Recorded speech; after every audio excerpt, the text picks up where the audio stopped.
بے خود کیے دیتے ہیں انداز ہی جوانہ بے خود کیے دیتے ہیں۔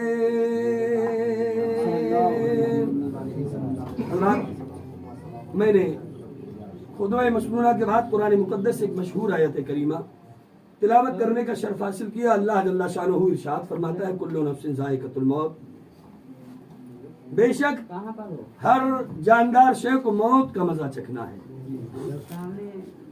مسلمانوں، موت یقینی اور موت ایک ایسی شے کا نام ہے کہ جس میں آج تک کسی مذہب و ملت سے فکر رکھنے والا انسان کیوں نہ موجود ہو، لیکن اس نے کبھی موت کے مسئلے پر اختلاف نہیں کیا، بلکہ مسئلہ موت پر پوری دنیا کے لوگ متفق اور متحد ہیں۔ جب ہمیں یہ معلوم ہے کہ ہمیں ایک نہ ایک دن موت یقینی آنی ہی ہے، اور وہ راستے ہمارے سامنے ہیں، وہ راستے ہمیں بتلا دیے گئے ہیں کہ اگر ان راستوں پہ چلو گے تو موت آسانی کے ساتھ آئے گی، اور اگر راہ راست سے ہٹ کر کے چلو گے تو موت کی سختیاں برداشت کرنے کے لیے تیار ہو جاؤ۔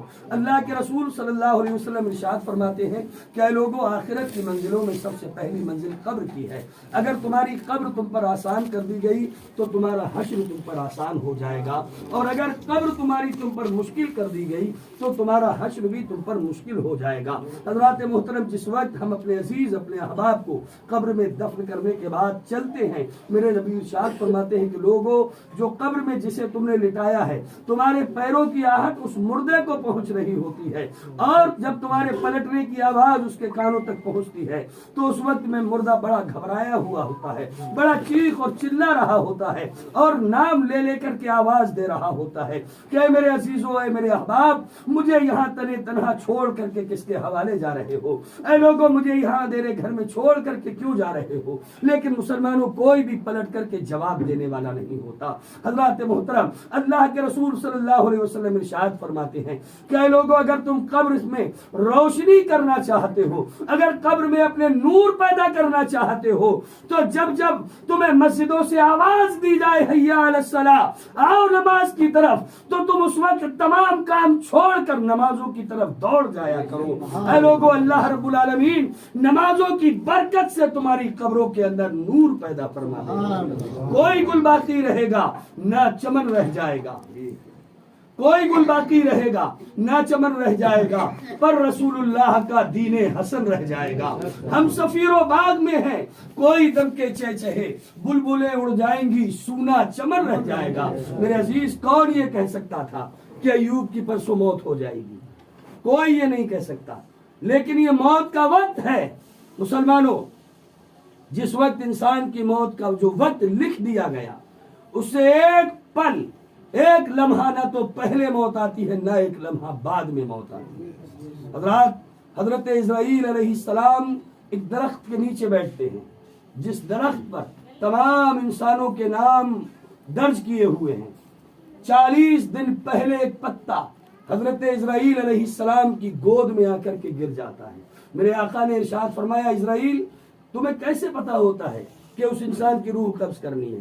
حضرت اسرائیل کہتے ہیں، یا رسول اللہ، میں جس درخت کے نیچے بیٹھتا ہوں، اس درخت پر دنیا کے ہر انسان کا نام لکھا ہوا ہے، ایک ایک پتے پر ایک ایک آدمی کا نام لکھا ہوا ہے۔